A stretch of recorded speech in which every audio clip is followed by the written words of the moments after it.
Hello प्यारे बच्चों, क्या हाल चाल। उम्मीद है आप लोग अच्छे होंगे। तो आज से क्लास 12 केमिस्ट्री की क्लासेस आपकी स्टार्ट होंगी।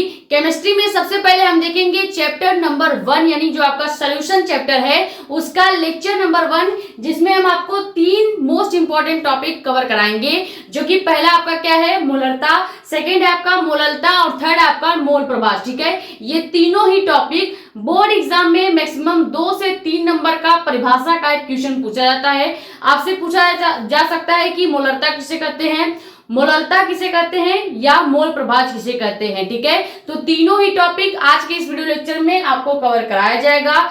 जो भी जिस लेक्चर में पढ़ाया जाएगा आपको उसी दिन रिवाइज करना है। जैसे अगर आपको पहले लेक्चर में हमने मोलरता पढ़ा दिया, मोललता पढ़ा दिया और मोल प्रभाव पढ़ा दिया, तो तीनों ही टॉपिक आपको जस्ट आज ही लेक्चर के बाद रिवाइज करना है। और जितनी चीजें लिखाई जाए, नोट कराई जाए, वो आपको नोट करते जाना है। फिजिक्स में भी हमने सेम ही आपको एक फ्री कोर्स लॉन्च किया है, जो कि क्या है, फिजिक्स योद्धा कोर्स के नाम से, जिसमें हमने सबसे पहले आपको बेसिक फिजिक्स के 4 लेक्चर प्रोवाइड कर दिए हैं। अगर आपने अभी तक फिजिक्स पढ़ना या केमिस्ट्री पढ़ना स्टार्ट नहीं किया है 12th में आने के बाद, तो आप हमारे चैनल से आराम से पढ़ सकते हैं, जिसमें आपका कोई भी चार्ज नहीं लगने वाला है, यानी फ्री ऑफ कॉस्ट आपको केमिस्ट्री और फिजिक्स की क्लासेस प्रोवाइड की जाएंगी डेली। ठीक है, जैसे आज आपको केमिस्ट्री की पहली क्लास मिलेगी, तो कल आपको फिजिक्स के क्लास 12 फिजिक्स का चैप्टर नंबर 1 की पहली क्लास मिलेगी। क्योंकि इसके पहले जो बेसिक फिजिक्स हमने आपको पढ़ाया वो 11th की फिजिक्स की, जो कि क्लास 12 में काम आने वाली है। ठीक है, इसलिए पहले हमने आपको बेसिक फिजिक्स के 4 लेक्चर दिए, ताकि अगर कोई भी कॉन्सेप्ट जो 11th का 12th में आ रहा है आपको पढ़ने में कठिनाई ना हो। तो पहले जाके बेसिक लेक्चर फिजिक्स के देख लीजिएगा। डिटेल में 4 लेक्चर बना रखा है बेसिक फिजिक्स के। उसके बाद अब आपके क्लास 12 की फिजिक्स स्टार्ट होगी, आप उसके भी लेक्चर्स आराम से प्लेलिस्ट के पहले एक कोर्स का ऑप्शन है, वहां पे देखने को मिल जाएगा। वहां पे सारे लेक्चर धीरे धीरे अपलोड होंगे और एक सिंबल में आपको मिल जाएंगे। ठीक है, उसी तरह केमिस्ट्री की भी क्लासेस अब स्टार्ट की जा रही हैं, जहां पे हम डिटेल में आपको चैप्टर वाइज, टॉपिक वाइज पढ़ाएंगे। जैसे हमने फिजिक्स को डिटेल में पढ़ाना है, लेकिन केमिस्ट्री को केवल इंपॉर्टेंट टॉपिक हम पढ़ाएंगे। जैसे कि चैप्टर नंबर 1 का 3 टॉपिक आज इस लेक्चर में कवर करा रहे हैं, तो कल के लेक्चर में एक टॉपिक, अगले लेक्चर में फिर एक टॉपिक, इस तरह से एक एक टॉपिक करके मात्र आधे घंटे के क्लास में डेली अगर आप आधा घंटा भी पढ़ोगे एक एक सब्जेक्ट के एक एक टॉपिक को भी, फिर भी आपका आराम से सिलेबस कंप्लीट भी हो जाएगा और आपको चीजें समझ में भी आ जाएंगी। ठीक है, तो सबसे पहले लेक्चर नंबर 1 में देखते हैं कि क्या क्या चीजें आपको समझानी है। अब मोलरता समझने से पहले आपको कुछ बेसिक चीजें आनी चाहिए। जैसे कि आपको आना चाहिए कि विलेन क्या है, विलेय क्या है, विलायक क्या है। ठीक है, ये 9th 10th में आपने पढ़ रखा होगा, लेकिन फिर से एक बार समझाना मेरा काम है, तो मैं समझा दे रही हूँ। ठीक है, और अगर आप चैनल पे नए हैं तो चैनल को सब्सक्राइब जरूर कर लीजिएगा, ताकि ऐसी इंफॉर्मेटिव और इंपॉर्टेंट वीडियोस आपके पास आती रहे। ज्यादा से ज्यादा नए बच्चों तक वीडियो को शेयर करें जो इस बार 12th में आ रहे हैं, जिनको केमिस्ट्री या फिजिक्स पढ़नी है। ठीक है, तो उनके लिए ये क्लासेस बहुत ज्यादा हेल्पफुल होने वाली है। अगर आप नए हैं तो पहले वीडियो को लाइक एंड शेयर जरूर कर दीजिएगा, और अपने कमेंट शेयर आउट यहाँ पे, या हमारा इंस्टाग्राम आईडी भी है मेडिकल साक्षी मिश्रा के नाम से, वहां पे भी आप अपने डाउट्स पूछ सकते हैं। ठीक है, लेक्चर नंबर 1 में हम कुछ टॉपिक देखने वाले हैं। पहला टॉपिक है विलेन, यानी सबसे पहले विलेन चैप्टर का नाम है, तो हम समझते हैं कि आखिर विलेन होता क्या है। उसके बाद फिर हम समझेंगे कि विलेय क्या होते हैं, सल्यूट क्या होते हैं, एंड थर्ड हम समझेंगे कि आपका विलायक क्या होता है। विलायक क्या होता है यानी कि सॉल्वेंट क्या होता है। ये 3 बेसिक नॉलेज आपको क्लास 8 में बताया जाता है। मान लो आप क्लास 8 के ही बच्चे हो, ठीक है, तो क्लास 8 में ये चीजें बताई जाती हैं। यहाँ पे भी हम आपको रिकॉल कराएंगे, ताकि आपको मोलरता और मोल प्रभाव तीनों टॉपिक समझने में आसानी हो। ठीक है, सबसे पहले समझते हैं कि विलेन क्या होता है। सबसे पहले हम बेसिक चीज समझेंगे कि आपका विलेन क्या होता है। ठीक है, अब देखो विलेन जो होता है ये 2 या 2 से अधिक समांगी मिश्रण होता है। ठीक है, 2 या 2 से अधिक पदार्थों के समांगी मिश्रण को ही हम क्या कहते हैं, विलेन कहते हैं। अब विलेन के डिफिनीशन में एक छोटा सा वर्ड आया है कि समांगी मिश्रण। पहले समझ लेते हैं कि समांगी मिश्रण और विषमांगी मिश्रण क्या है। क्लास 8 में आपने पढ़ा होगा मिश्रण 2 प्रकार के होते हैं, समांगी मिश्रण और विषमांगी मिश्रण। यहाँ पे देख लेते हैं समांगी मिश्रण का मतलब होता है, चाहो तो आप लिख भी सकते हो, वैसे क्लास करते हैं पूछा नहीं जाएगा, ये केवल आपका बेसिक नॉलेज है, जनरल नॉलेज की तरह, ठीक है। जैसे देखो समांगी मिश्रण की अगर बात करें, आपने देखा होगा चीनी पानी का मिश्रण। तो अगर आपको कहा जाए कि ये बताओ, अगर आप चीनी में या कह सकते हैं पानी में से चीनी को अलग करना हो घोलने के बाद, तो क्या आप अलग कर सकते हैं? नहीं। तो ऐसा मिश्रण जिसे अलग नहीं किया जा सकता या जिसे अलग नहीं देखा जा सकता, ऐसे मिश्रण को ही समांगी मिश्रण कहा जाता है। मान लो मैंने क्या किया, पानी और चीनी का मिश्रण कर दिया, पानी और चीनी को मिला दिया। अब मैंने कहा आपसे कि इसमें से पानी में से चीनी को अलग करो, तो क्या आप पानी में से चीनी को अलग कर पाएंगे मिलाने के बाद? नहीं कर पाएंगे। तो ऐसे मिश्रण को ही समांगी मिश्रण कहा जाता है। वहीं पे बात करें विषमांगी मिश्रण का, विषमांगी मिश्रण का, तो विषमांगी मिश्रण का मतलब ये है कि ऐसा मिश्रण जिन्हें हम अलग कर भी सकते हैं और अलग तरह से देख भी सकते हैं, जैसे कि पानी और बालू का मिश्रण, पानी प्लस बालू का मिश्रण। अगर मैं बोलूं कि पानी और बालू में से आपको क्या करना है, दोनों को अलग करना है, पानी को अलग और बालू को अलग, तो आप दोनों को अलग कर लेंगे बड़े आराम से, किसी भी कपड़े से या छन्नी से छानेंगे तो बालू आराम से पानी से अलग हो जाएगा। तो ऐसे मिश्रण को हम क्या बोलते हैं, विषमांगी मिश्रण। डिफिनीशन देना चाहे तो एक सिंपल लाइन में बोल सकते हैं कि ऐसा मिश्रण जिन्हें अलग देखा जा सके या अलग किया जा सके, ऐसे मिश्रण को ही समांगी मिश्रण कहा जाता है। और ऐसा मिश्रण जिन्हें अलग देखा नहीं जा सकता या जिन्हें अलग नहीं किया जा सकता, ऐसे मिश्रण को क्या कहा जाता है आपका, ऐसे मिश्रण को ही हम समांगी मिश्रण कह देते हैं।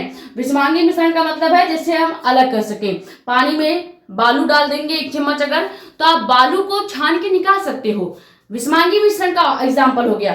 वहीं पे अगर हम पानी में चीनी या नमक घोल दें, तो घुलने के बाद आप चीनी नमक को या चीनी या नमक जो भी होगा उसको पानी से अलग नहीं कर सकते, ठीक है। तो ये हो गया जो शब्द आ रहा था सॉल्यूशन में कि 2 या 2 से अधिक समांगी मिश्रण को ही क्या करते हैं, विलयन करते हैं। तो अब आपको वहां पे एक जो शब्द आया था समांगी मिश्रण, ये समझ में आ गया होगा कि समांगी मिश्रण क्या होता है, ठीक है। अब डिफिनीशन लिखना चाहें तो लिख सकते हैं। सॉल्यूशन का डिफिनीशन बहुत सिंपल है। सबसे पहले हेडिंग डाल लीजिएगा विलयन, ठीक है। पहला टॉपिक का हेडिंग आप डालेंगे, चाहे तो पहला टॉपिक लिख लीजिए या फिर डायरेक्ट हेडिंग डालिए विलयन या सॉल्यूशन, ठीक है, विलयन या सॉल्यूशन। इसका डिफिनीशन आप लिखेंगे 2 या 2 से अधिक, 2 या 2 से अधिक समांगी मिश्रण के या 2 या 2 से अधिक पदार्थों के समांगी मिश्रण को ही विलयन कहते हैं। बेसिक नॉलेज है, ठीक है। क्लास 8 का बच्चा भी आपको विलयन का परिभाषा बड़ा आराम से बता देगा, ठीक है। ये समझ में आ गया सॉल्यूशन क्या होता है। अब समझते हैं कि विलय क्या होता है। जैसे अगर मैंने यहाँ पे एक पात्र ले लिया, ठीक है, मान लो मैंने एक कोई बर्तन ले लिया। अब इस बर्तन में सबसे पहले मैंने यहाँ पे क्या ले लिया, एक इसमें थोड़ा सा पानी ले लिया, ठीक है, और इसके अंदर मैंने डाला मान लो चीनी, ठीक है। पानी के अंदर मैंने थोड़ा सा चीनी डाल दिया, क्या डाल दिया, चीनी डाल दिया। अब इस पानी के अंदर जो चीज घोली जाएगी, सीधे सीधे विलय का मतलब वो होता है कि विलयन में जिस चीज को घोला जाता है वही आपका विलय होता है। जैसे आप कभी भी पानी में क्या घोलते हैं, चीनी या नमक घोलते हैं, या मान लो कोई और एग्जांपल भी आप ले सकते हो। हमेशा चीनी नमक ही मत घोलिए, हो सकता है कि आप ग्लूकॉन डी घोल रहे हो, गर्मी का मौसम आ गया है, ठीक है। अगर मान लो आपने पानी में ग्लूकॉन डी घोला है, तो वो ग्लूकॉन डी क्या कार्य करेगा, वो ग्लूकॉन डी जो है वो विलय का कार्य करेगा। ग्लूकॉन डी एक प्रकार से ग्लूकोज ही होता है। जैसे आप चीनी घोलते हैं तो चीनी एक तरह से शर्करा होता है, यानी ग्लूकोज का ही पार्ट होता है। उसी तरह से अगर आपने मान लो ये हमने जो नीला कलर सा इस ब्लैक वाटर में घोला है, हालांकि पानी को मैंने ब्लैक बना दिया है, तो यहाँ पे देखो जो हम यहाँ पे घोल रहे हैं, सीधे सीधे जिस चीज को घोला जाता है वो क्या होता है, विलय होता है। समझ में आया, ये हो गया आपका विलय। और जिसमें घोला जाता है, मतलब हमने पानी में चीनी को घोला है तो पानी आपका क्या हो जाएगा, विलायक हो जाएगा। और विलय प्लस विलायक मिलके ही विलयन यानी कि सॉल्यूशन का निर्माण करते हैं। तो एक छोटा सा यहाँ पे लाइन आप लिख सकते हैं कि विलय प्लस विलेय प्लस विलायक इज इक्वल टू विलयन, ठीक है, इज इक्वल टू विलयन। यानी हम कह सकते हैं कि सल्यूट और सॉल्वेंट, विलय का मतलब हो जाता है सल्यूट, तो यहां पे लिख लीजिए आप सॉल्यूट, और ये हो गया आपका सॉल्वेंट, ठीक है, सॉल्वेंट। यानी कि विलेय और विलायक मिलकर ही विलयन का निर्माण करते हैं। अब आपको ये परिभाषा बताने की जरूरत नहीं है कि विलेय कौन है और विलायक कौन है, सीधे सीधे विलयन में जिसकी मात्रा कम दिखाई देगी, किताबी लैंग्वेज में अगर आप डिफिनीशन देना चाहे तो यही दे सकते हैं कि विलयन में जिसकी मात्रा कम है। विलयन का मतलब क्या है हमने बता दिया, जिसमें विलेय भी पाया जा रहा है और विलायक भी पाया जा रहा है, वही विलयन कहलाता है। यानी कि दो पदार्थों का समांगी मिश्रण, दो पदार्थ कौन है, पहला पदार्थ है विलेय यानी कि सल्यूट, और दूसरा है विलायक यानी कि सॉल्वेंट। तो सल्यूट और सॉल्वेंट मिलके ही आपका सॉल्यूशन बनाते हैं। और इसमें सल्यूट क्या है यानी कि विलेय क्या है, तो विलेय आपका चीनी होता है, नमक होता है, क्योंकि इसकी मात्रा बहुत कम होती है। क्या कभी आपने एक गिलास पानी में एक गिलास चीनी घोला है? नहीं घोला है। क्यों? क्योंकि हमने ये नियम पढ़ा है कि विलेय का मतलब ये है कि हमेशा उसकी मात्रा क्या होगी, विलयन में कम होगी। ये चीज याद रखिएगा। तो यहां से अगर याद करना चाहे, डिफिनीशन लिखना चाहे, तो हेडिंग डाल लीजिएगा सबसे पहले विलेय, ठीक है, यानी कि सल्यूट, ठीक है। अब सल्यूट का डिफिनीशन अगर लिखना चाहो तो आप लिख सकते हो कि विलयन में जिस चीज को घोला जाए। अगर अपने लैंग्वेज में डिफिनीशन लिखेंगे तो क्या लिखेंगे, विलयन में जिस पदार्थ को घोला जाता है, जिस पदार्थ को घोला जाता है, ठीक है, उसे ही क्या कहते हैं, उसे ही विलेय कहते हैं। ये हो गया आपका एक सिंपल लैंग्वेज में डिफिनीशन। लेकिन अगर आप किताबी लैंग्वेज में आपको बताना होगा तो आप क्या कहेंगे, आप कहेंगे कि विलयन में जिस पदार्थ की मात्रा कम होती है, ठीक है, विलयन में जिस पदार्थ की मात्रा क्या होती है, कम होती है, वो पदार्थ ही क्या कहलाता है, विलेय कहलाता है। एग्जाम्पल में आप लिख लीजिएगा चीनी या नमक, ठीक है, एग्जाम्पल में लिखेंगे क्या, चीनी, नमक, और आप ग्लूकोज भी लिख सकते हैं, अगर एग्जाम्पल आपको याद रहेगा तो कभी भी आप विलेय यानी कि सल्यूट की डिफिनीशन को नहीं भूलेंगे, क्योंकि एग्जाम्पल से सीधे पता चल रहा है चीनी, नमक, ग्लूकोज को ही क्या किया जाता है, विलायक में यानी कि आपके सॉल्वेंट में घोला जाता है, ठीक है। इसी तरह से सॉल्वेंट का अगर आप डिफिनीशन लिखना चाहें तो लिख सकते हैं, थर्ड हेडिंग डाल लीजिएगा सॉल्वेंट, यानी कि विलायक क्या होता है, विलायक या हम लिख देंगे क्या, सॉल्वेंट, ठीक है।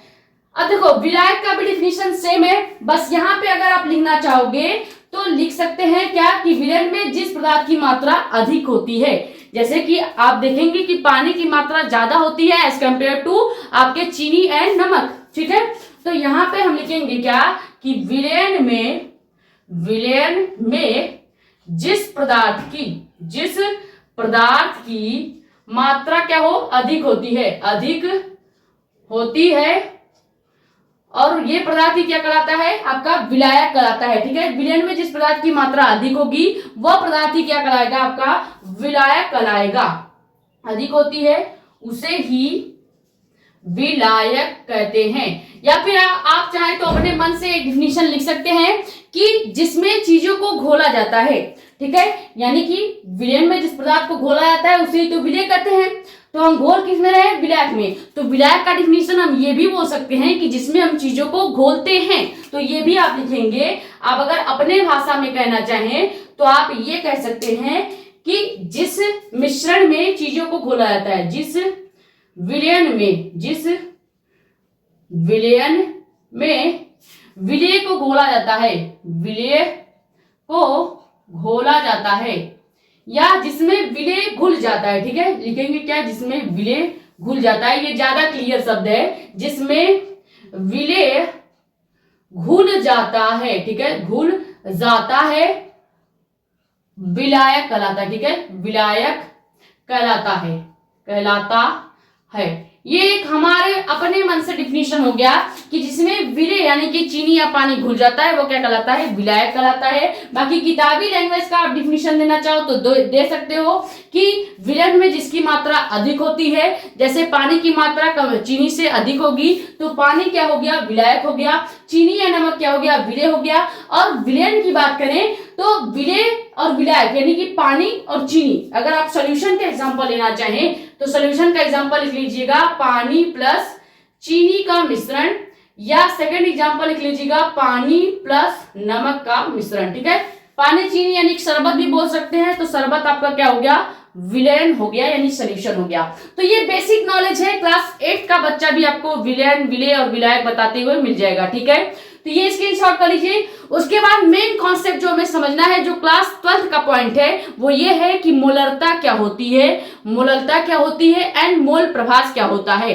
तीनों ही टॉपिक याद रखिएगा, बोर्ड एग्जाम में मैक्सिमम 2 से 3 नंबर का डिफिनीशन डायरेक्ट पूछा जाता है। आपसे पूछ लिया जाएगा कि ये बताइए मोलरता किसे कहते हैं और उसका जो व्यंजक है वो प्राप्त कीजिए, यानी कि उसका जो फॉर्मूला है वो भी आपको डिराइव करना होगा। तो दोनों ही बताएंगे, मोलरता और मोलरता दोनों एक साथ बता देंगे, तो आप कंपेयर करके भी देख लेंगे कि दोनों के डिफिनीशंस में एंड दोनों के फॉर्मूले में अंतर क्या होता है, क्योंकि दोनों का डिफिनीशन भी सेम होगा और फॉर्मूला भी सेम होगा, बस थोड़ा सा आपको चेंज करना पड़ेगा। तो अभी दोनों एक साथ बता देंगे तो आपको पता चल जाएगा कि दोनों में अंतर क्या होते हैं। तो कभी भी आपको मोलरता और मोलरता दोनों में कंफ्यूजन नहीं होगा। क्लियर, पहले आप ये स्क्रीनशॉट कर लीजिए कि विलयन क्या है, विलेय क्या है, विलायक क्या है। इसीलिए मैंने आपको डायग्राम से भी बता दिया ताकि आपको क्लियर हो जाए। अगर आप विलेय और विलायक को यहाँ पे जोड़ देंगे तो आपको विलयन मिल जाएगा। ठीक है,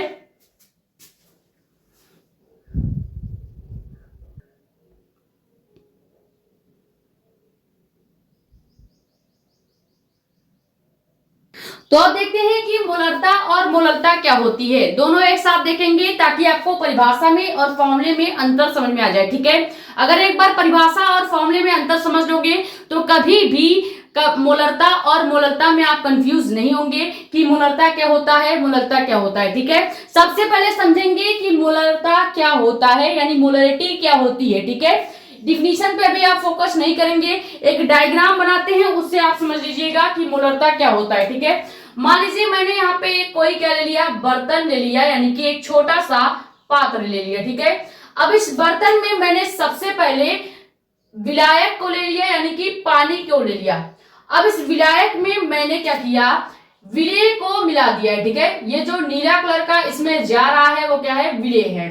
अब विलेय को हम हमेशा क्या लेंगे, विलेय जो होगा इसको हम किस में लेंगे, मोल में। विलेय हमेशा मोलरता और मोलरता में मोल में होता है। ठीक है, मान लीजिए हमने कोई पात्र लिया, सबसे पहले तो उस पात्र में हमने लिया विलायक यानी कि पानी।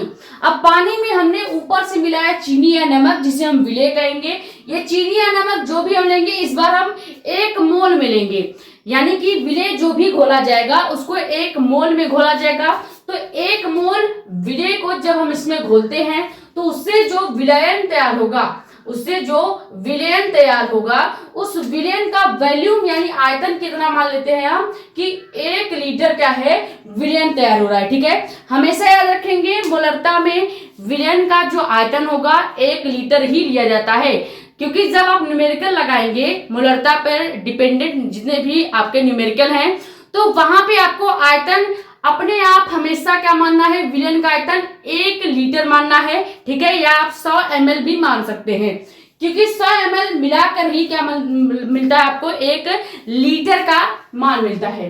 तो यहाँ पे हो गया, मान लीजिए विलयन का जो आयतन है वो कितना है, 1 लीटर है और विलेय जो है वो किस में है, मोल में है।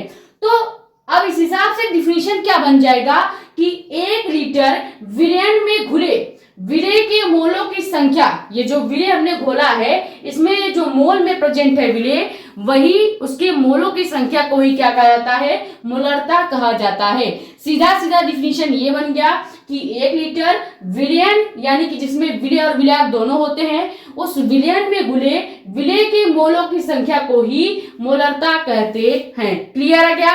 तो ये डायग्राम से आपको क्लियर हो गया होगा कि मोलरता होती क्या है। सीधे सीधे एक लाइन का डिफिनीशन है, 1 लीटर विलयन में घुले विलेय के मोलों की संख्या को ही, यानी चीनी नमक के मोलों की संख्या को ही क्या कहा जाता है, मोलरता कहा जाता है। इस हिसाब से अगर हम फॉर्मूला बनाएंगे तो क्या हो जाएगा, फॉर्मूला बनाएंगे तो फॉर्मूला हो जाएगा मोलरता इज इक्वल टू, सबसे पहले कहा क्या गया है, विलेय के मोलों की संख्या। डिफिनीशन से देखा जाए तो 1 लीटर विलयन में घुले विलेय के मोलों की संख्या को ही क्या कहते हैं, विलयन की मोलरता कहते हैं। तो ऊपर क्या हो जाएगा, मोलरता इज इक्वल टू विलेय के मोलों की संख्या, विलेय के मोलों की संख्या, मोलों की संख्या बटे आपका हो जाएगा क्या, विलयन का आयतन, जो कि किसमें दिया गया है, लीटर में। अब यहाँ पे ध्यान दीजिएगा, विलयन का आयतन हम लेंगे यहाँ पे, विलयन का आयतन, और हम ले रहे हैं किसमें, लीटर में। अब लीटर को ml में जब बदला जाता है तो आपको पता होगा, बेसिक नॉलेज है, लीटर को ml में बदलने पे 1000 से गुणा किया जाता है। तो मान लीजिए हमने क्या किया, इस फॉर्मूले को थोड़ा सा चेंज करेंगे तो यहाँ पे क्या हो जाएगा, मोलरता इज इक्वल टू आपका हो जाएगा विलेय के मोल। अब मोल का एक बेसिक फॉर्मूला आपने पढ़ा होगा कि मोल इज इक्वल टू क्या होता है, भार बटे अणु भार होता है। क्या होता है, भार बटे अणु भार होता है। ये छोटा सा बेसिक फॉर्मूला याद करेंगे जब भी आपसे एक छोटा सा न्यूमेरिकल पूछा जाता है कि मोलों की संख्या को ज्ञात कीजिए, तो वहां पे ये फॉर्मूला आप लगाते हैं कि मोल n इज इक्वल टू क्या हो जाता है, W बटे m, जहां पे W क्या होगा, विलेय का भार होगा। अगर आप विलेय के लिए कैलकुलेट कर रहे हैं तब, अगर आप विलायक के लिए मोल को निकाल रहे हैं तो यहाँ पे आप विलायक का भार लेंगे। अगर आप विलयन के लिए मोल को निकालेंगे तो आप क्या करेंगे, विलयन का भार लेंगे। तो यहाँ पे हमने क्या लिया है, विलेय के मोलों की संख्या ली है, तो यानी कि हम विलेय के लिए क्या कर रहे हैं, मोल निकाल रहे हैं। तो यहाँ पे विलेय का भार बटे विलेय का अणु भार हो जाएगा। तो ये फॉर्मूला लगाएंगे जब, तो क्या होगा, मान लीजिए हमने यहाँ पे क्या किया, सबसे पहले एक फॉर्मूला लगाया कि मोल इज इक्वल टू हो जाता है क्या, भार बटे अणु भार। ठीक है, भार बटे अणु भार हो जाता है। तो ये फॉर्मूला जब लगाएंगे तो ये फॉर्मूला कैसे कन्वर्ट हो जाएगा, सबसे पहले मोलरता इज इक्वल टू हम लिखेंगे क्या, विलेय के मोलों की संख्या। आप लिखेंगे क्या, विलेय के मोलों की संख्या के जगह अब हम लिखेंगे विलेय का भार, विलेय का भार बटे विलेय का अणु भार, विलेय का अणु भार। अब पूरे के बटे हम क्या ले लेंगे, अब पूरे के बटे हम लेंगे विलयन का आयतन, वो भी ml में। ठीक है, विलयन का आयतन मान लीजिए इस बार हमने क्या कर लिया, विलयन का आयतन जो है वो हमने ml में कन्वर्ट कर लिया। और आपको पता है जब भी लीटर ml में बदलता है तो 1000 का पीछे गुणा किया जाता है। तो हम पीछे क्या कर देंगे, सबसे लास्ट में 1000 का गुणा कर देंगे और यही हमारा क्या फॉर्मूला निकल के आ जाएगा, किसका, मोलरता का। ठीक है, तो मोलरता का फॉर्मूला डायरेक्ट आप याद कर लीजिएगा, क्या होता है, मोलरता इज इक्वल टू विलेय का भार बटे विलेय का अणु भार, पूरे के बटे विलयन का आयतन, और लास्ट में 1000 का गुणा। लेकिन हमें कभी भी मोलरता का फॉर्मूला हिंदी में लिख के फॉर्मूले को कैलकुलेट नहीं करना है, ना ही हिंदी में लिख के न्यूमेरिकल्स को लगाना है। तो कैसे लगाएंगे, अब इसी फॉर्मूले को हम सिंबल में कन्वर्ट करते हैं। देखो, अगर इसी फॉर्मूले को सिंबल में कन्वर्ट करते हैं तो क्या हो जाएगा, इस फॉर्मूले को अगर सिंबल में बदल देंगे तो क्या होगा, यहाँ पे सबसे पहले हम मोलरता वाला पार्ट कंप्लीट कर लेते हैं, उसके बाद ही मोलरता को समझेंगे। ठीक है, अब इस फॉर्मूले को मान लीजिए हम सिंबल में कन्वर्ट करेंगे तो क्या होगा, मोलरता को लिखा जाता है कैपिटल एम से, किससे, कैपिटल एम से, इज इक्वल टू विलेय के भार को हमने क्या बताया, अभी हमने जब मोल का फॉर्मूला बताया है कि भार बटे अणु भार होता है। क्या होता है, भार बटे अणु भार होता है। अब ये फॉर्मूला कैसे चेंज होगा, ये डिपेंड करता है कि आप किसका भार निकाल रहे हो, विलयन का निकाल रहे हो, विलेय का निकाल रहे हो, या विलायक का निकाल रहे हो, यानी कि सोल्यूशन का निकाल रहे हो, सल्यूट का निकाल रहे हो, या सॉल्वेंट का निकाल रहे हो। ठीक है, तो इस हिसाब से हम इसको चेंज करते रहते हैं। जैसे यहाँ पे हम किसका निकाल रहे हैं, विलेय का भार, यानी कि सल्यूट का हम निकाल रहे हैं मोल। ठीक है, सल्यूट के मोलों की संख्या निकाल रहे हैं, विलेय के मोलों की संख्या निकाल रहे हैं। तो यहाँ पे फॉर्मूले को भी हमने क्या किया, विलय के लिए चेंज किया है। तो यहाँ पे फॉर्मूला क्या बदल गया कि विलय का भार बटे विलय का अणुभार। अगर यहाँ पे विलयन के मोलों की संख्या होती तो हम क्या लिखते हैं, विलयन के मोलों का भार, या कह सकते हैं विलयन का भार बटे विलयन का अणुभार लिखते। विलयन की जगह विलायक लिखा होता तो हम विलायक का भार बटे विलायक का अणुभार लिखते। क्लियर, यानी कि मोलों की संख्या का फॉर्मूला चेंज होता रहेगा। आप डिपेंड करता है कि आप किसके लिए लिख रहे हैं। तो यहाँ पे हिंदी में जो फॉर्मूला है, ये फॉर्मूला भी आपको याद रखना है। यही फॉर्मूला सिंबल में आपको यूज करना होता है, क्योंकि सिंबल में चीजें आपको ज्यादा याद रहती हैं। हिंदी में आप भूल जाएंगे कि विलय का भार था कि विलय का अणुभार था, लेकिन जानना आपको जरूरी है। इसलिए पहले हमने आपको फॉर्मूला हिंदी में पूरा बता दिया कि मोलरता इक्वल टू विलय का भार बटे विलय का अणुभार, पूरे के बटे विलयन का आयतन ml में इंटू 1000 होता है। अब इसी को सिंबल में लिख देते हैं।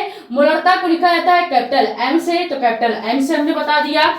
उसके बाद आपका जो विलय का भार है, इसको हम लिखेंगे क्या, स्मॉल w से। याद रखिएगा, स्मॉल w से। पूरे के बटे हम लिखेंगे विलय के भार के बाद क्या है, विलय का अणुभार। विलय के अणुभार को हम लिखते हैं स्मॉल m से।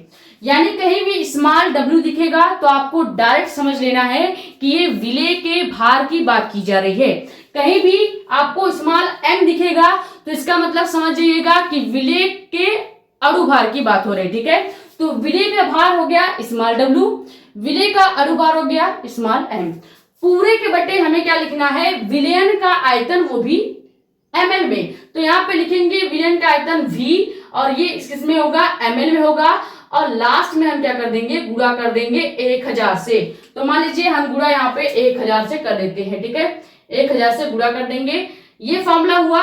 अब इसी को अगर अच्छे से हम क्या करेंगे, अरेंज करके लिखेंगे, तो ये जो आपके विलय का अणुभार होगा, इसका गुणा हम कहाँ पे कर देते हैं, विलयन के आयतन के साथ। तो फॉर्मूला क्या हो जाता है, m इज इक्वल टू आपका हो जाएगा विलय का भार बटे विलय का अणुभार गुणे विलयन का आयतन, वो भी किसमें, ml में। और सबसे लास्ट में 1000 से हम क्या करेंगे, गुणा कर देंगे। ठीक है, यही आपका मेन फॉर्मूला आ गया है सिंबल के साथ, जो कि होता है मोलरता का फॉर्मूला।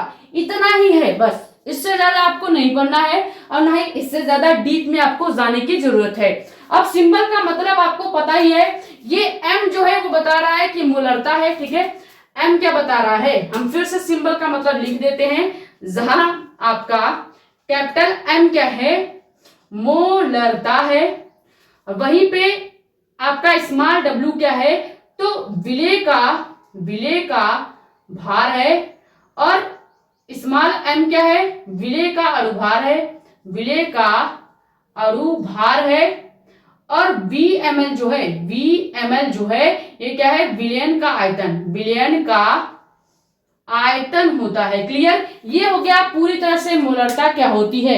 सबसे पहले हमने देखा मोलरता का डिफिनीशन, जो कि क्या है कि 1 लीटर विलयन में घुले विलय की मोलों की संख्या को ही विलयन की मोलरता कहते हैं।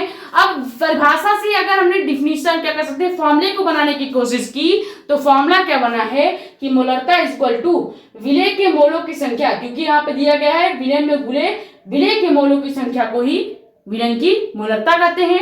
तो इस हिसाब से डिफिनीशन के हिसाब से फॉर्मूला बनाएंगे, तो फॉर्मूला बनेगा मोलरता इक्वल टू विलय के मोलों की संख्या बटे विलयन का आयतन, वो भी लीटर में। अब हमें एक छोटा सा फॉर्मूला पता है कि मोल इक्वल टू भार बटे अणुभार होता है। अब इस फॉर्मूले को अगर यहाँ के लिए लगाएं, विलय के मोलों की संख्या के लिए निकालें, तो यहाँ पे जो भार अणुभार है वो विलय के भार और अणुभार में कन्वर्ट हो जाएगा। तो इसीलिए हमने लिखा सबसे पहले क्या, विलय का भार बटे विलय का अणुभार, और पूरे के बटे में हमने लिख दिया विलयन का आयतन, और लीटर में था तो ml में कन्वर्ट करेंगे तो 1000 का गुणा कर देंगे। ये फॉर्मूला भी सही है, और ये जो लास्ट में हमने बनाया है आपके सिंबल वाला फॉर्मूला, यानी इसी को सिंबल के रूप में दर्शा दिया है, ये फॉर्मूला भी सही है। ज्यादातर न्यूमेरिकल में लोग यही फॉर्मूला लगाते हैं क्योंकि लिखने में आसान होता है। आप ये भी लिख के लगा सकते हैं। ठीक है, वो आपके ऊपर डिपेंड करता है कि आपको सिंबल वाला फॉर्मूला ज्यादा सिंपल पड़ता है याद करने के लिए, या ये आपके हिंदी वाले फॉर्मूले। ठीक है, बाकी आपको ज्यादातर सिंबल और हिंदी दोनों ही पता होने चाहिए कि कहीं पे m लिखा है तो उसका मतलब मोलरता होगा, कैपिटल M लिखा होगा मोलरता। ठीक है, स्मॉल w लिखा होगा विलय के भार की बात की जा रही है। आपका स्मॉल m दिखेगा तो यानी कि विलय के अणुभार की बात होगी, और VmL का मतलब है कि विलयन का आयतन कहा जा रहा है। ठीक है, तो ये हो गया मोलरता, हमने डिटेल में पढ़ लिया, स्क्रीनशॉट कर लीजिए। फिर उसके बाद देखेंगे मोलरता में क्या अंतर है।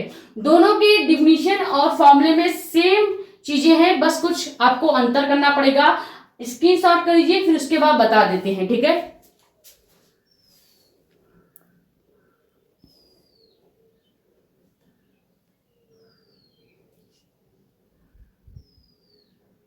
तो हो गया। आप देखते हैं यहीं पे अंतर देखेंगे, कुछ भी हम इसमें से कन्वर्ट नहीं करने वाले हैं, डिफिनीशन पूरा वही रहेगा। देखो मोलरता का डिफिनीशन क्या था, 1 लीटर विलियन में। अब यहाँ पे मोलरता की अगर बात की जाएगी तो यहाँ पे कभी भी विलियन का आयतन नहीं लिया जाता। जैसे हमने क्या किया था, मोलरता में 1 लीटर विलियन लिया था। अब अगर डायग्राम को थोड़ा सा चेंज करेंगे तो हम विलियन का आयतन न लेके विलायक का क्या लेंगे, भार लेंगे। क्लियर, यानी जहां पे फॉर्मूले में विलय के मोलों की संख्या बटे विलियन का आयतन है, यहाँ पे हम क्या कर देंगे, विलियन के आयतन की जगह हम लिखेंगे विलायक का भार, वो भी किसमें, केजी में। तो केजी को हम ग्राम में जब बदलेंगे तो 1000 का गुणा करेंगे और यहाँ पे विलियन के आयतन की जगह विलायक का भार लिखेंगे किसमें, ग्राम में। क्लियर, तो इस हिसाब से अगर हम क्या करें, फॉर्मूले को चेंज करेंगे तो क्या हो जाएगा। सबसे पहले फॉर्मूला सारा मिटा देते हैं ताकि आपकी कंफ्यूजन दूर हो जाए, वरना आप यही समझ लोगे कि सब फॉर्मूले सेम है।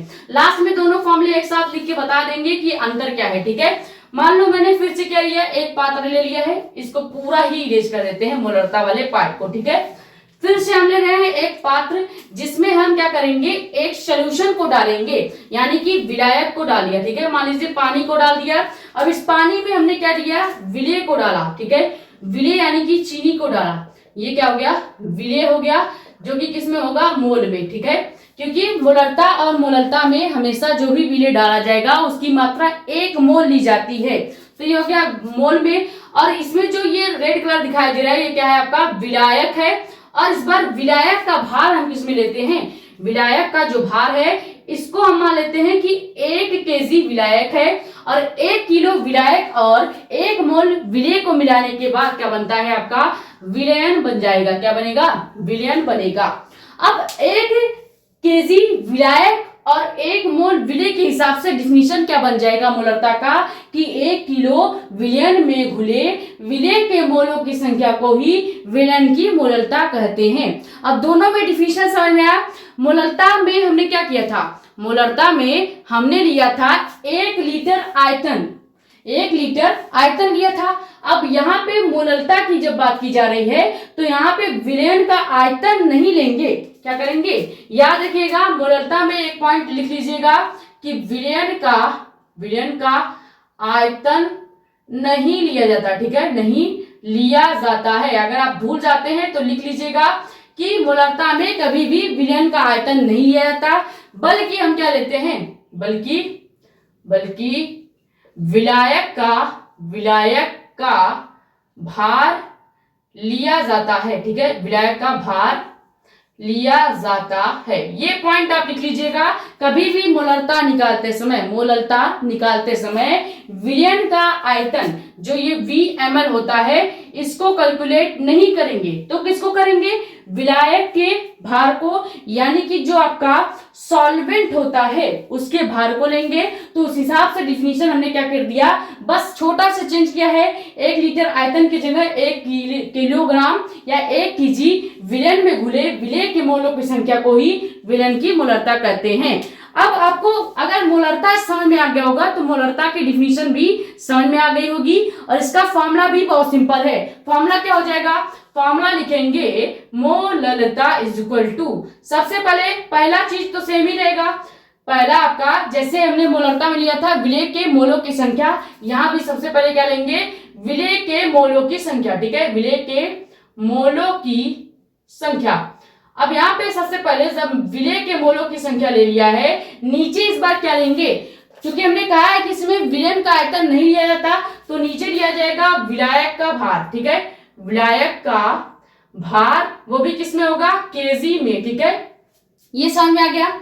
अब एक बेसिक फॉर्मूला हमने आपको बताया ही है, जो कि क्या होता है, मोल इज इक्वल टू भार बटे अणु भार। ठीक है, ये फॉर्मूला फिर से लगाएंगे किसके लिए, विलेय के मोलों के लिए। तो यहाँ पे ये फॉर्मूला अगर विलेय के मोलों के लिए लगा रहे हैं तो क्या हो जाएगा, विलेय का भार बटे विलेय का अणुभार। ठीक है, तो ये फॉर्मूला कैसे चेंज हो जाएगा, मोलरता या मोलरता इज इक्वल टू आपका सबसे पहले हो जाएगा क्या, विलेय का भार बटे विलेय का अणुभार, विलेय का अणुभार, और पूरे के बटे क्या लेंगे, पूरे के बटे हम कर देंगे विलायक का भार, विलायक का भार, वो भी किसमें, केजी में। ठीक है, ये समझ में आया। लेकिन इस बार केजी से हम किसमें कन्वर्ट कर देते हैं, ग्राम में। तो यहां से विलायक का भार जो है मान लीजिए हमने किसमें कन्वर्ट कर दिया, ग्राम में कन्वर्ट कर दिया। तो लास्ट में हम क्या करेंगे, 1000 से गुणा कर देंगे। ये समझ में आया। ये फॉर्मूला ही आपका क्या हो जाएगा, मोलरता का फॉर्मूला हो जाएगा। किसका फॉर्मूला हो जाएगा, मोलरता का फॉर्मूला। अब दोनों फॉर्मूले में सिमिलरिटी क्या है ये बताते हैं। देखो ऊपर वाला पार्ट पूरा सेम है, मोलरता में भी हम विलेय के मोलों की संख्या लेते हैं और मोलरता में भी हम विलेय के मोलों की संख्या ही लेंगे। बस अंतर यह है कि मोलरता में हम विलयन का आयतन लेते थे, यहाँ पे हम विलयन का भार लेंगे, वो भी केजी में। तो पहला चीज तो सेम रहेगा, यहाँ पे मोलों का फॉर्मूला भी लगेगा और पहला पूरा कैलकुलेशन सेम रहेगा, यानी विलेय का भार बटे विलेय का अणुभार रहेगा। लेकिन नीचे हम क्या कर देंगे, विलायक का भार जो केजी में था उसको ग्राम में बदलेंगे, तो पीछे 1000 का गुणा कर देंगे। समझ में आया। इसी को अगर सिंबल के रूप में लिखे तो क्या हो जाएगा, मोलरता को लिखा जाता है एम डैश से। ठीक है, आप चाहे तो लिख सकते हैं कैपिटल एम और वो डैश में लिखेंगे। अगर कहीं पे सिर्फ एम लिखा है मतलब बात हो रही है मोलरता की। ठीक है, कहीं पे एम डैश लिखा है मतलब बात हो रही मोलरता की। ठीक है, ये अंतर समझिएगा। एम लिखा है कि एम डैश लिखा है, ये ध्यान से देख के ही आप किसी भी न्यूमेरिकल को लगाएंगे।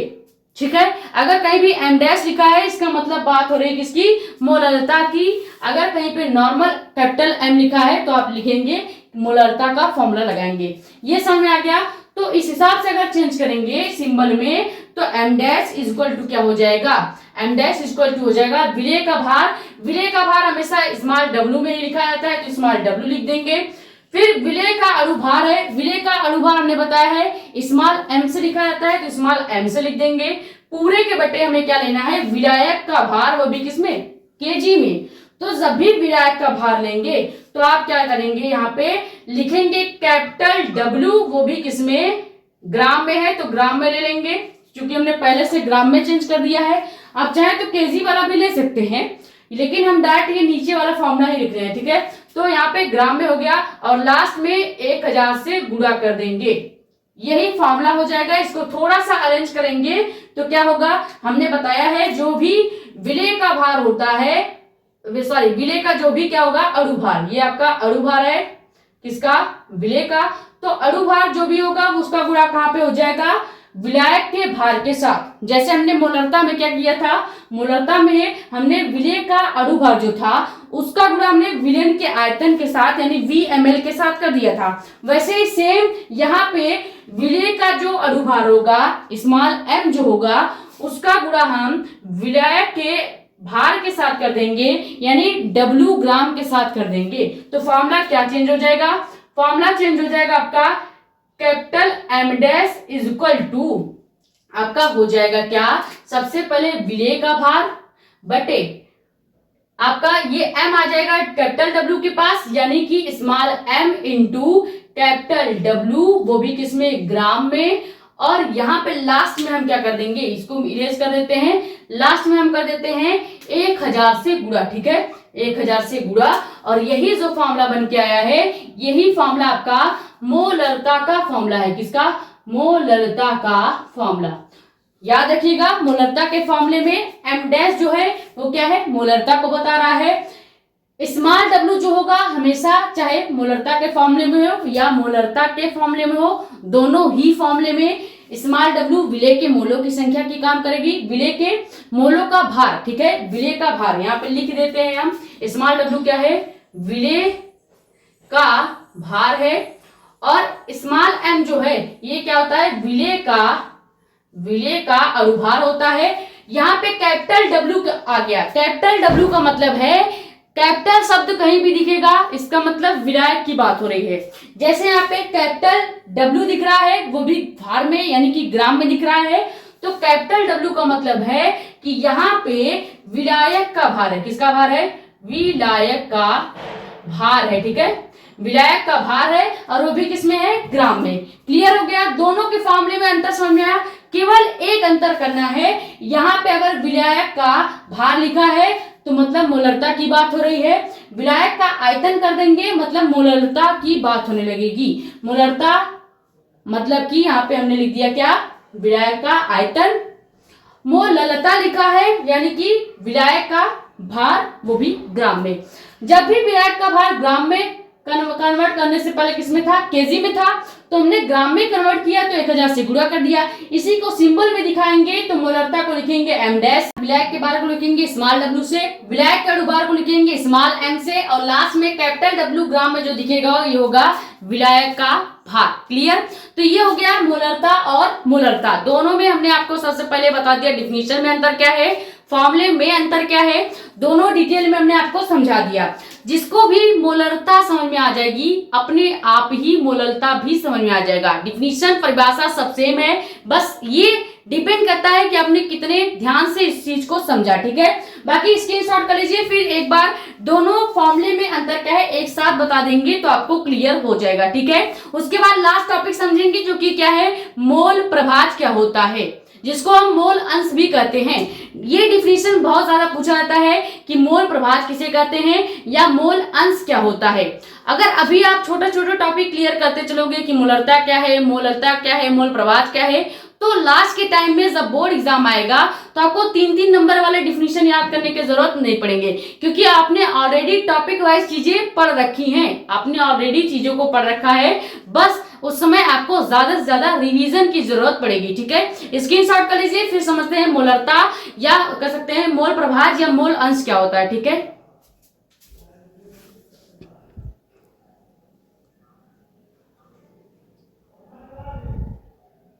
एक चीज और समझ लीजिए, मोलरता में मात्रक का सिंबल क्या होता है, मात्रक या इकाई क्या होगा, और मोलरता का मात्रक या इकाई क्या होगा, क्योंकि एक नंबर के ऑब्जेक्टिव क्वेश्चन में पूछा जाता है, आपको सिंबल दे दिया जाएगा मोलरता के मात्रक का या इकाई का और कह दिया जाएगा पहचानो कि ये मोलरता है या मोललता है। ठीक है, तो पहले फॉर्मूला लिख लेते हैं। देखो, मोलरता की बात की जा रही है यानी स्मॉल एम की कैपिटल एम की बात की जा रही है।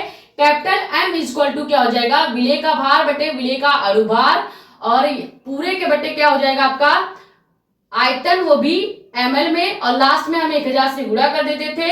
इसी को थोड़ा सा अरेंज करके लिखते थे तो क्या हो जाता था, m इक्वल टू विलेय का भार बटे विलेय का अनुभार गुणे विलयन का आयतन ml में, और लास्ट में 1000 से गुणा हो जाता था। ठीक है, यही फॉर्मूला था आपके मोलरता का। मोलरता में आयतन दिया जाएगा, आयतन होगा, जबकि अगर हम यहाँ पे बात करें मोललता के फॉर्मूले का तो यहाँ पे हम क्या करते थे, एम डैश लिखते थे, और यहाँ पे विलेय का भार सेम रहेगा, विलेय का अनुभार भी सेम रहेगा, बस यहाँ पे VML लिखा है यानी विलयन का आयतन दिया गया है, यहाँ पे विलायक का भार हो जाएगा, वो भी किसमें, ग्राम में, और लास्ट में 1000 से गुणा कर देंगे। तो दोनों फॉर्मूले में अगर अंतर देखोगे तो खाली ये अंतर है, ये यहाँ पे VML है और यहाँ पे क्या है W ग्राम। समझ में आ गया? यानी मोलरता में ग्राम में बातें की जाएंगी, ग्राम में आंसर आएंगे, आंसर किसमें आएंगे, केजी में, ग्राम में आएगा, जबकि इसमें आंसर आएगा लीटर में, यानी किसमें, आपके ml में या लीटर में, क्योंकि मोलरता में आयतन की बात की जाती है, आयतन का आंसर हमेशा लीटर में आएगा, भार का आंसर हमेशा केजी में या ग्राम में आएगा।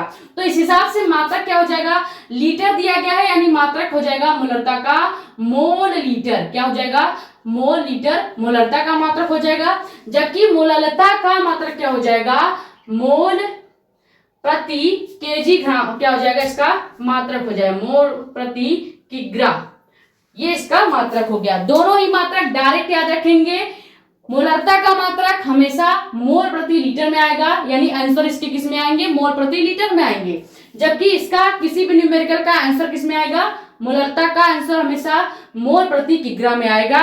क्यों आएगा? क्योंकि हमने बता दिया है यहाँ पे भार की बातें की जाती हैं और यहाँ पे आयतन का। दोनों फॉर्मूले में एक ही डिफरेंस है, यहाँ पे आयतन है, यहाँ पे भार है। क्लियर हो गया? इसलिए पहले हमने आपको मोलरता पूरा डिटेल में समझाया, फिर मोलरता पूरा डिटेल में समझाया, फिर दोनों ही कॉम्बिनेशन करके बता दिया है। इससे आपको क्लियर हो गया कि फॉर्मूले में क्या डिफरेंस है और दोनों के मात्रक में क्या डिफरेंस है। मात्रक में देखो पहला लेटर सेम है मोल मोल, लेकिन लास्ट में लीटर और किग्रा आ गया है। क्लियर हो गया? ये स्क्रीनशॉट कर लीजिएगा। फिर देखते हैं मोल प्रभाज या मोल अंश क्या है।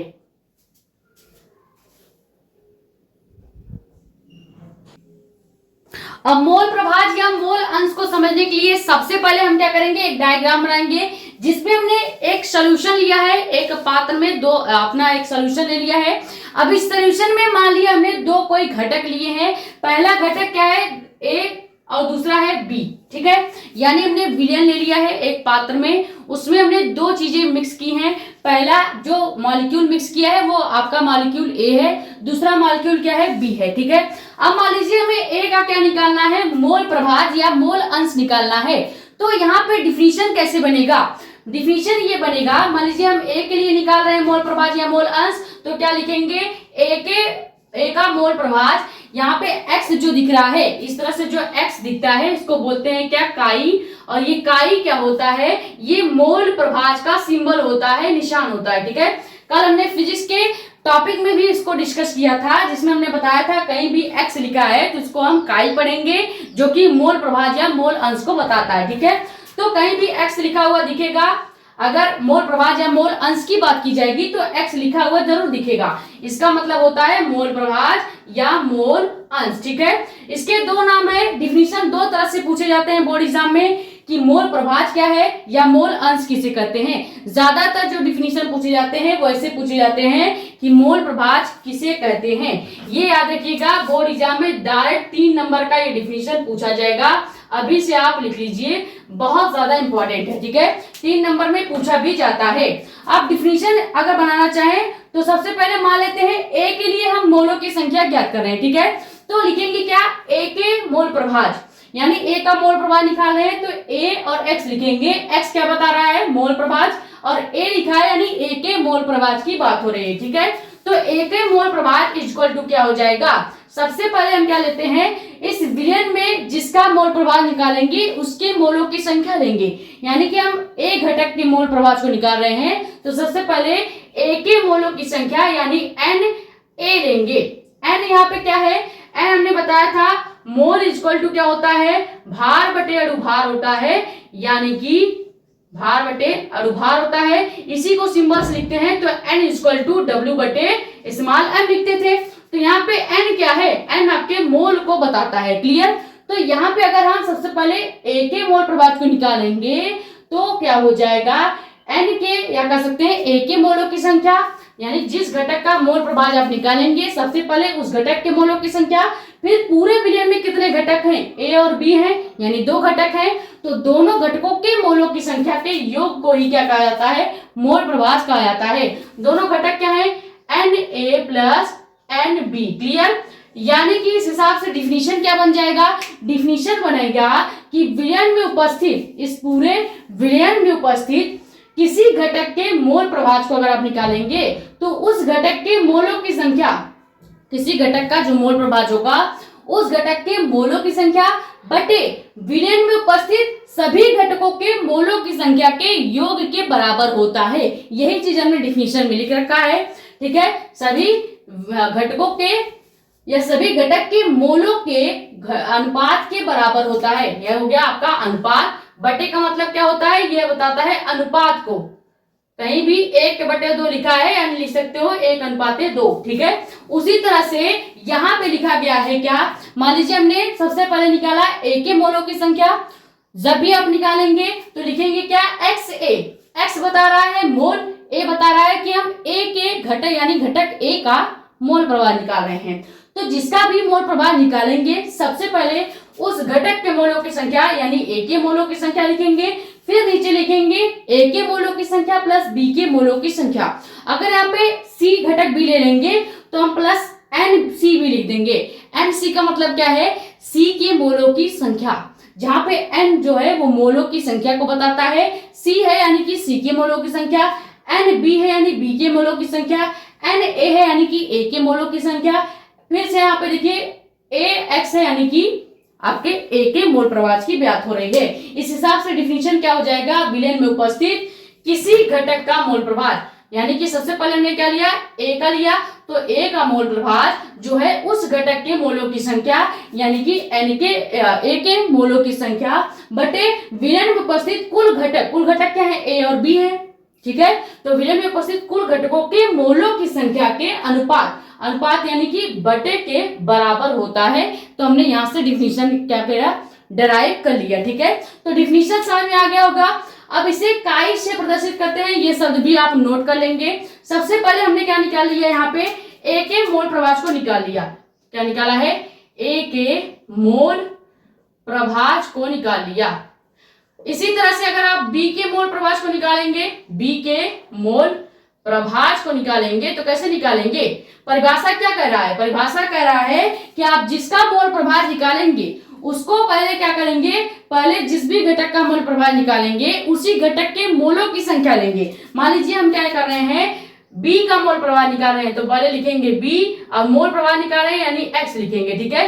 BX हो गया यानी कि B के मोल प्रवाह को निकाल रहे हैं, इक्वल टू क्या हो जाएगा, सबसे पहले जिसका मोल प्रवाह निकालेंगे उसके घटक की संख्या लिखेंगे, यानी देखो मोल प्रवाह जिसका निकालते हैं उस घटक के मोलों की संख्या लेते हैं, यानी XB का मोल प्रवाह निकाला जा रहा है तो सबसे पहले हम लेंगे NB का मतलब ये हो जाएगा कि B के मोलों की संख्या बटे कितने घटक है, 1 2 यानी A और B हैं, तो पूरे घटकों के मोलों का योग यानी NA यानी A के मोलों की संख्या प्लस NB यानी B के मोलों की संख्या, ये हो जाएगा आपका मोल प्रवाह निकालने का तरीका। इसी तरह से अगर यहाँ पे C दिया गया होता तो C का भी हम कैलकुलेट कर लेते हैं। सबसे पहले लिखते हैं XC इक्वल टू NC, यानी जिसका भी मोल प्रवाह निकालेंगे सबसे पहले उसी को लिखेंगे। यहाँ पे XA है तो हमने NA लिया, XB है तो NB लेंगे। यहाँ पे ये क्लियर हो रहा है कि जिसका भी मोल प्रवाह होगा सबसे पहले उसी के मोलों की संख्या होगी,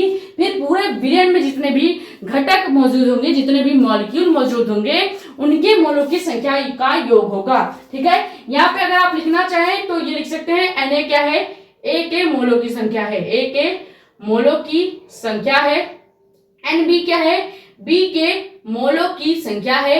वैसे ही यहाँ पे सेम Na क्या है, A के मोलों की संख्या और आपका NB क्या है, ये भी आपके B के मोलों की संख्या है।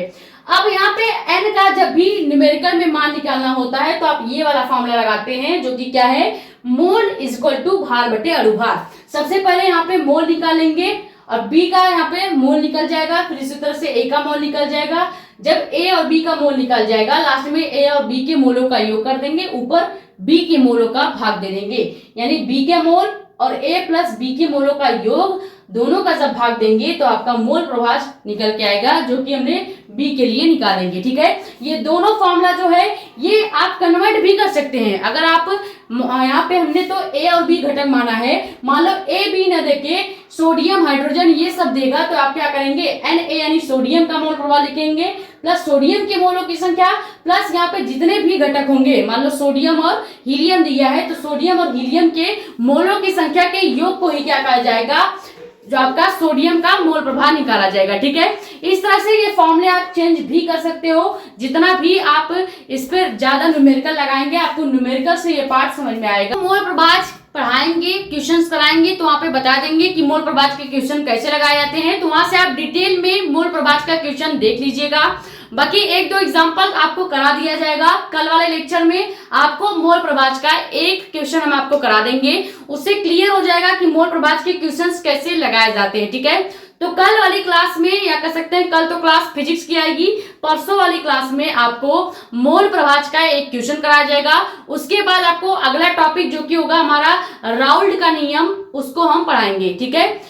और आई होप जो ये लेक्चर है आपके लिए बहुत ज्यादा हेल्पफुल रहा होगा। इसमें हमने 3 टॉपिक क्लियर किए हैं जो कि तीनों ही बोर्ड एग्जाम के दृष्टि से बहुत ज्यादा इंपॉर्टेंट है। पहला टॉपिक है मोलरता, दूसरा है मोललता एंड थर्ड है आपका मोल प्रभाज। तीनों ही टॉपिक जितना यहाँ पे कराया गया है एक बार फिर से रिवाइज कर लीजिएगा, फॉर्मूले को जरूर याद कर लीजिएगा और डिफिनीशन जो है वो तैयार कर लीजिएगा। इससे आपको पता चल जाएगा दोनों में अंतर क्या है मोलरता और मोलरता में। क्लियर? आपसे ये क्वेश्चन भी पूछा जाता है कि मोलरता और मोलरता में अंतर बताइए, यानी आपको डिफिनीशन फॉर्मूले दोनों एक साथ भी लिखने पड़ सकते हैं। तो इसीलिए ये टॉपिक बहुत ज्यादा इंपॉर्टेंट है, एक बार जरूर आप रिवाइज करिएगा। और एक चीज, जो पढ़ाया जाएगा उसके पहले लेक्चर नंबर डाल देंगे। जैसे आज के लेक्चर में 3 टॉपिक पढ़ाया गया है, सबसे पहले पहला हेडिंग जो हमने डाला था विलयन, उस हेडिंग के जस्ट ऊपर कॉर्नर में आप लेक्चर नंबर डाल देंगे, लेक्चर नंबर 1। इससे होगा क्या, जब भी आप रिवीजन करने बैठेंगे तो आप लेक्चर वाइज चीजों को रिवाइज कर सकते हैं। जैसे एक लेक्चर में 3 टॉपिक पढ़ाया गया, तो अगर एक बार रिवीजन करने बैठेंगे तो एक लेक्चर के तीनों टॉपिक को रिवीजन करके ही आप उठेंगे। ठीक है, इसी तरह से सभी टॉपिक के ऊपर लेक्चर नंबर डालते रहिएगा। अगर कभी आप किसी टॉपिक पे फंसते भी हैं तो आप लेक्चर नंबर से मेरे लेक्चर को आके दोबारा देख के उस टॉपिक को क्लियर कर सकते हैं, इसीलिए लेक्चर नंबर डालना जरूरी है। ठीक है, बाकी नए हो तो चैनल को सब्सक्राइब कर लीजिएगा, ज्यादा से ज्यादा वीडियो कर दो शेयर ताकि और भी लोग जुड़ जाएं। अपने कमेंट्स शेयर आउट यहाँ पे या हमारा इंस्टाग्राम आईडी भी है मेडिको स्पेन साक्षी मिश्रा के नाम से, वहां पे पूछ सकते हैं। ठीक है, इसको स्क्रीनशॉट कर लीजिए। मिलते हैं नेक्स्ट वीडियो में और ज्यादा से ज्यादा वीडियो को कर दीजिएगा शेयर। ठीक है, थैंक यू सो मच।